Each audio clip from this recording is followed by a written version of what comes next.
जय जिनेंद्र मित्रों, आज मैं आप सभी के सामने आचार्य भगवंत 108 मुनि श्री विद्यासागर जी महामुनि राज का एक बहुत ही रोचक संस्मरण लेकर आई हूँ। इसका शीर्षक है साधना करो पर साधन सुरक्षित रखो। बात 1980 सागर मध्य प्रदेश की है। सागर के पास एक तीर्थ स्थान है मोराजी।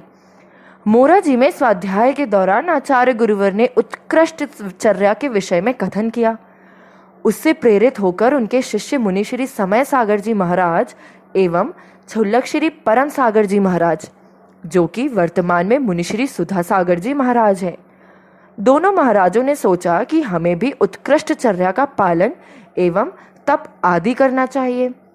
इसके लिए दोनों महाराज ने धूप में सूर्य की तरफ मुख करके साधना करने का विचार किया। कहीं गुरुजी इसके लिए मना न कर दे तो उनसे पूछा ही नहीं। जब गुरुवर समायक में बैठ जाते, उसके बाद वे दोनों साधक समायक करने धूप में छत पर जाते थे। एक दिन गुरुवर के कमरे के दरवाजे लटके हुए थे। उन्होंने सोचा गुरुवर तो समायक करने लगे हैं। दोनों शिष्य छत पर गए और जाकर धूप में खड़े होकर आवर्त करने लगे। इतने में क्या हुआ, इतने में स्वयं आचार्य जी वहां पहुंच गए।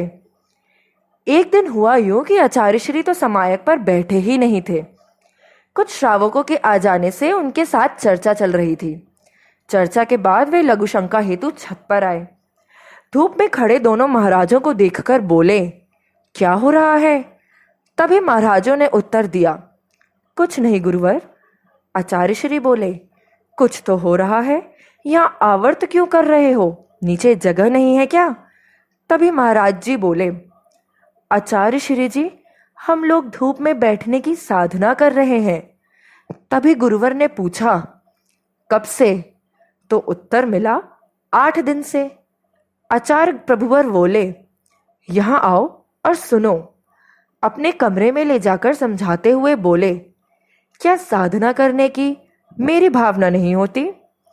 हीन सहनन है, गर्मी चढ़ जाएगी तो सब समझ में आ जाएगा। सो महाराजों ने धूप में समायक करना बंद कर दी। धन्य है आचार्य भगवान को, वह अपने शिष्यों को तप हेतु जहां प्रेरित करते हैं, वहीं आगम में कथित शक्तिश विशेषण की ओर भी दृष्टि रहे, इसका ध्यान भी कराते हुए कहते हैं, ऐसा तप भी ना करो कि आगे मूल गुण भी ना संभल पाओ।